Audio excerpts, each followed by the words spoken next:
नमस्कार, आप देख रहे हैं आज तक डिजिटल और मैं हूं आपके साथ अनूप आकाश वर्मा और मेरे साथ हैं क्राइम तक के डिप्टी एडिटर चिराग गोठी। चिराग, बहुत बहुत स्वागत है आपका। सैफ अली खान के घर में जो हमला हुआ, पुलिस ने कई टीमें बनाई और छानबीन के बाद इधर उधर काफ़ी तहकीकात के बाद मुख्य आरोपी को धर दबोचा गया। मुख्य आरोपी को जब पकड़ा गया चिराग, तो कभी अपना नाम वो कुछ बता रहा है, कभी अपना नाम कुछ बता रहा है। इतने नाम उसने बता दिए कि उसमें इतने जाति और धर्म शामिल हो गए, समझ ही नहीं आया कि बंदा है कौन। फाइनली ये इसका कंक्लूजन निकाला गया कि ये बांग्लादेशी है। क्या कहानी है इसकी, क्यों आया था, कौन है, क्या मकसद था। चोरी बताई जा रही है तो चोरी तो कुछ की नहीं, आया क्या लेने था इस सैफ अली खान के घर में। देखिए, ये बांग्लादेशी है, इसका नाम शहजाद है, जो अभी तक जानकारी निकल कर आई है। और ये ऑब्वियसली बांग्लादेशी जो यहाँ रहते हैं कई नेशनल्स, तो वो अपनी आइडेंटिटी छिपाकर भी रहते हैं। और विजय देव इसने अपना नाम, विजय दास अपना नाम बता रखा था। 6 महीने पहले मुंबई आता है, इससे पहले काम भी कर चुका है किसी रेस्टोरेंट में।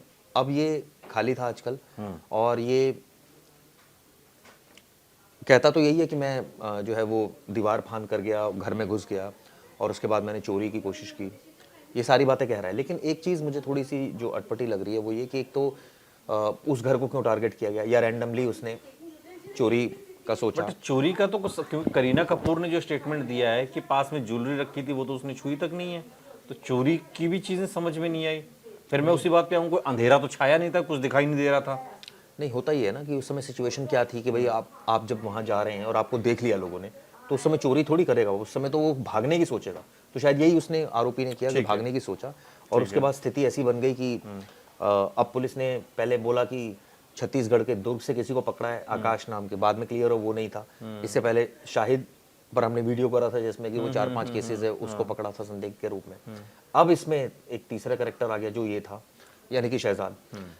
पुलिस का कहना है, अभी रिमांड पर लिया 5 दिन के, और ये कहना है कि इस मल्टीपल वो सीसीटीवी खंगाल रहे थे, तो उनको एक थाने के पास का सीसीटीवी मिला जहाँ पर जो आरोपी है, वर्ली, इनफैक्ट वर्ली में ये एक चाय की दुकान पर इसने बॉटल ली पानी की और पराठा लिया और वहाँ ऑनलाइन पेमेंट करी और वहाँ से निकल जाता है।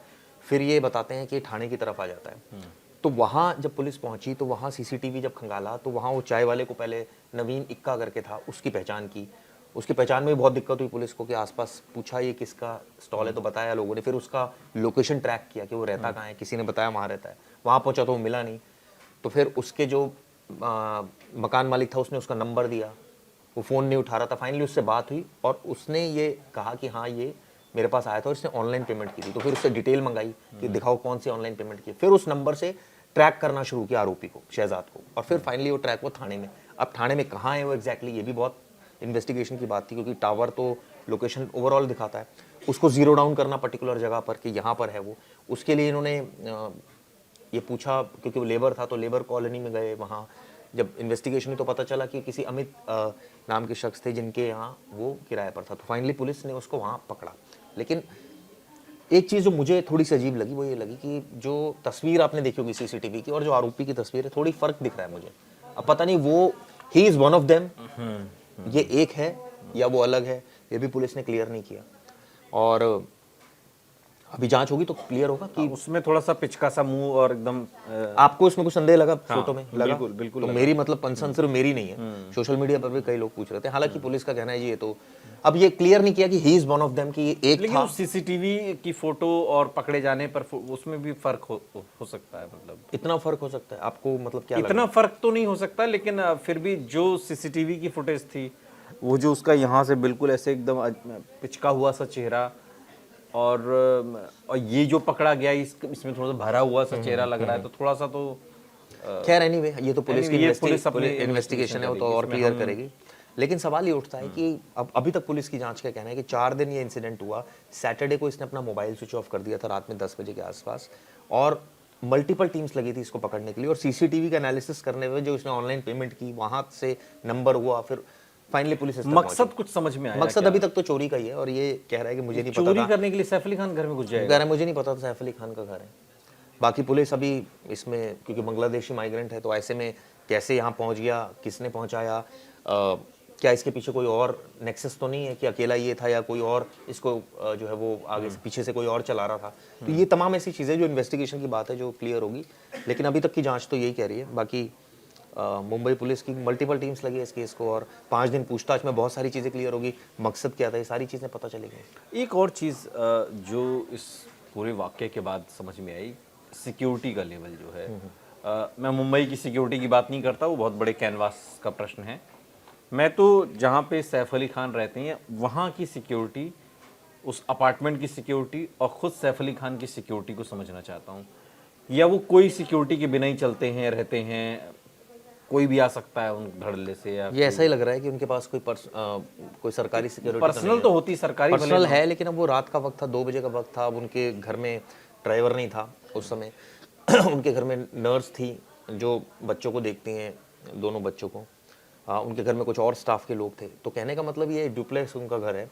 तो अब आने वाले वक्त में रखेंगे और लोग, क्योंकि अब तो बहुत मजबूरी होगी। और मुझे तो लग रहा है जो अपने घर की भौगोलिक स्थिति भी बदली जाएगी उनकी, क्योंकि अगर डक्टिंग के सहारे अंदर घुसा है तो फिर उस जगह को क्लोज किया जाएगा, कोई और वे आउट ढूंढा जाएगा। तो कहने का मतलब ये है कि काफ़ी मतलब इसकी ऑब्वियसली निंदा तो की जानी चाहिए जो घटना हुई, लेकिन जान बच गई सैफ अली खान की जिस तरह से उसने मारा। और अगर यही आरोपी है तो क्या ये एक ही आरोपी है या इसके पीछे कोई और भी आरोपी और भी लोग थे जो इस कांड को जिन्होंने अंजाम दी, ये जांच का विषय है मुझे लगता है। अच्छा, ये बात गले उतरती है क्या कि वो सिर्फ चोरी करने के मकसद से घुसा और उसकी हाथापाई हुई और उसके बाद वो भाग गया?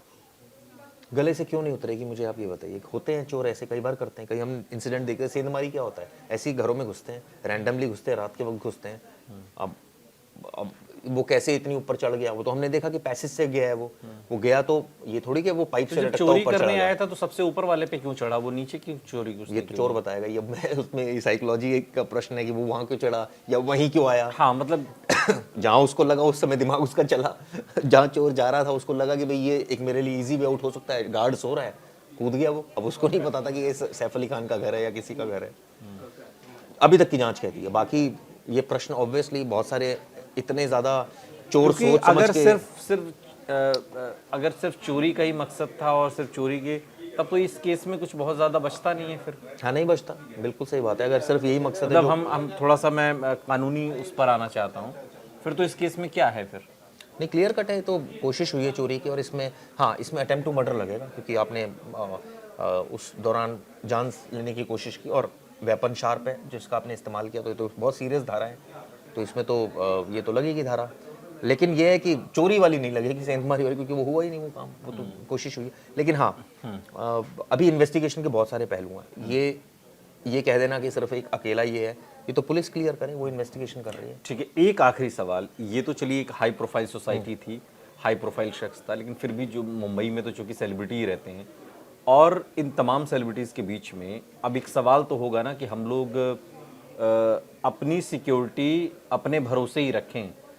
ये हमें सबको करना पड़ेगा जो जिस लेवल पर है, जिस कद का है, या जिसकी फाइनेंशियल स्थिति जिस तरीके की। एक सवाल तो उनके मन में सभी की उठेगा। अब देखिए, ये तब सवाल उठता है जब सरकारी अधिकारी कोई इस तरह की हरकत करता, और हमने देखा कि कई बार हुए हैं ऐसे नहीं, अब इंसिडेंट। चोर अगर रात में रात घुस के एकदम सैफ अली खान पे अटैक ही कर दे रहा सिक्योरिटी है, तो कंसर्न हो ही गया, इसमें तो कोई दो राय नहीं है। तो सिक्योरिटी तो रखनी पड़ेगी उनको। अब अपनी मैं रखें या नाम नहीं सरकारी। लेना चाहता, लेकिन एक लंबी फेहरिस्त तो है, चाहे वो टीवी कलाकार हो, चाहे वो बहुत है, मतलब दुनिया भर के सब वहीं तो रहते हैं। सही बात है, ठीक कह रहे हैं। सिक्योरिटी तो कंसर्न है ही, इसमें तो कोई दो क्योंकि राय है ही। सोसाइटी की भी सिक्योरिटी और अपनी भी सिक्योरिटी, क्योंकि यहाँ तो सोसाइटी की सिक्योरिटी पर भी सवाल उठा है नेचुरली। अब इसमें हो सकता है और कुछ और लोगों को रखा जाए, जो सिक्योरिटी गार्ड सोता नहीं उसको रखा जाए, क्योंकि ये तो सो गया था। क्योंकि जो मेंटेनेंस चार्ज लेते हैं जिसमें सिक्योरिटी भी इन्वॉल्व उसमें इंक्लूड होती है, तो उसके नाम पे तो सदगुरु अपार्टमेंट में इसमें तो ऐसा कुछ दिखा नहीं। लेकिन बहरहाल चूंकि अब उसको रिमांड पर लिया गया है और अब पता लगाने की कोशिश की जा रही है कि मकसद क्या था। प्रथम दृष्टया जो मकसद है, जिसमें अभी तक ये पता चलता है कि साहब चोरी करने के लिए वो घुसा था और चोरी वो कर नहीं पाया, सैफ अली खान से हाथापाई हुई जिसमें उसने तकरीबन जान लेने की कोशिश की। अब आगे और क्या इसके अंदर खुलकर आता है पूछताछ में, जांच में, और क्या निकलता है, ये जैसे ही चीज़ें सामने आएंगी तो शायद ये तस्वीर और साफ हो पाएगी। और एक सवाल जो तस्वीरों को लेकर उठ रहा है कि जो पकड़ा गया है और जो सीसीटीवी फुटेज थी, क्या उसमें कुछ अंतर है, सोशल मीडिया पर लोग सवाल पूछ रहे हैं। शुक्रिया Thank you. चिराग इस तमाम जानकारी के लिए। यहाँ रुक रहे हैं लेकिन आप कहीं जाइएगा नहीं, बने रहिए हमारे साथ, देखते रहिए आज तक डिजिटल। जैसे कि मैं सो रहा हूँ तो पिताजी को जगाना है मुझे, तो वो डायरेक्ट उठाने के बजाय, और हिंसा की परंपरा मेरे यहाँ नहीं थी सौभाग्य से, तो वो क्या करते थे कि उस कमरे में आ जाएंगे या बाहर से गुजरेंगे और चौपाई बोलेंगे, प्रात काल उठ गए रघुनाथा मात पिता गुरु नावई माता। कभी कभी मैं गुस्से में उठ करके अरे पापा, चरण स्पर्श किया और सो गया। मैंने कहा अब मत उठाना।